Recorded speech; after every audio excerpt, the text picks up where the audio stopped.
قبل ما تطلعي بالعربية لازم تتأكدي من شوية حاجات. أول حاجة قبل ما تطلعي لازم تلفي حوالين العربية وتتأكدي من الأربع كاوتشات إن هم سلام، مفيش كاوتشة نايمة كده ولا كده، لأن ساعات بعد ما بتطلعي وتدوري بتكتشفي إن في كاوتشة نايمة أو في كاوتشة مهوية خالص أو فيها مشكلة فيها خرم، فقبل ما تروحي مشوارك هتضطري تعدي على حد بتاع كاوتش، أو لو نايمة خالص هتضطري تشوفي حد يغيرها لك ويرفعها لك ويبديها لك بالاستبن. فاهم حاجه انك اول ما تطلعي تلفي كده لفه سريعه حوالين العربيه وتشيكي بالظبط على الاربع كاوتشات. اول لما نركب العربيه ندور العربيه نسيبها تسخن شويه، بس في حاجات مهمه قوي لازم تركزي عليها قبل ما تطلعي بالعربيه.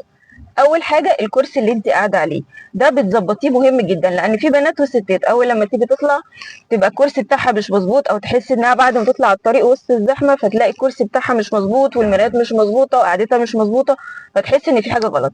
فاول حاجه حسب طولك ووزنك، وخصوصا لو العربيه برضو اللي انت بتركبيها في حد تاني بيركب معاكي فيها، بيعمل الكرسي على حسب طوله. القصير بيطلع المقعد ده لقدام شويه، هتلاقي حديده من تحت بتطلع الكرسي لقدام وورا، والمسند ده بيبقى فيه زرار من الجنب هنا بيخلي المسند يطلع لورا وقدام. فانت اول حاجه تعمليها ان انت اول لما تركبي تظبطي الكرسي على حسب طول رجليكي، بحيث ان انت تكوني قاعده مرتاحه، مش مقدمه قوي على دريكسيون او راجعه قوي كمسند او كمقعد. وكمان غلط ان انت تسوقي، في بعض البنات والستات لما بيجوا يسوقوا بيعملوا الحركه دي اللي هو بيبقى متنشنه اعصابها. الحركه دي بتوجع فقرات الظهر جدا وبتوجع العمود الفقري، ولو فضلتي قاعده كده مده لما تيجي بقى تقعدي في البيت او ترجعي هتلاقي ظهرك واجع جدا فهتتعقدي من السواقه. فاحسن حاجه ان انت اول حاجه تعمليها تظبطي الكرسي بتاعك المظبوط علشان تعرفي تسوقي صح وما تبقيش حاسه انك متضايقه.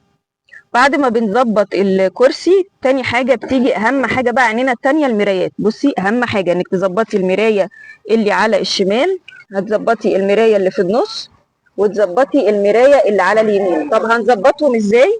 اول حاجه ان انت في الربع ده شايفه الجزء ده بتبقي شايفه اكره الباب اللي ورا، في الربع الصغير ده او التلت او يعني نقول ايه التمن الصغير ده على حرف المرايه بنبقى شايفين اكره الباب اللي ورا، والباقي ببقى كاشفه الحارات اللي جنبي كلها من ناحيه الشمال.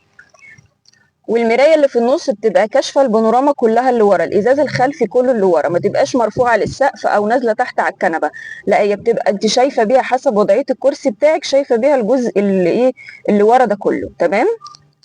اما اللي على اليمين دي نفس الكلام زي اللي على الشمال، في النص اللي صغير اللي تحت ده ببقى شايفه اكره الباب اللي ورا، والباقي كاشف الحاره اللي على اليمين. دي اهم وضعيه تظبطي بيها المرايات. بعد بقى ما ظبطت الكرسي وظبطت المرايات اتاكد ان العربيه بتاعتي على الوضع المور او الوضع المؤقت. في الاوتوماتيك بتبقى على البي تمام او على الان. العربيه الاوتوماتيك ما بتدورش غير على بي وعلى ان. في بعض الناس ممكن نسيبها وننزل ونسيبها ونبطل العربيه ونقفلها وهي على الار والدي، وتيجي تدوري العربيه ما بتدورش، فبتبقي فاكره ان العربيه بطاريتها نامت. لكن العربيات الاوتوماتيك لما بتكون واخده وضعيه ار او ان، طبعا الار قصدي او دي، طبعا ما بتدورش، لكن هي ما بتدورش معاكي غير وهي على البي او على الان. وفي بعض كمان العربيات ما بتدورش على الان بس، بتدور على البي بس. وفي برضو عربيات تانية الفتيس بتاعها ما فيهاش غير ان بس ما فيهاش بي، فبيبقى على حسب نوع العربيه بتاعتك او الفتيس بتاع عربيتك، فهي في الحالتين هي مش بتدور غير على البي او الان.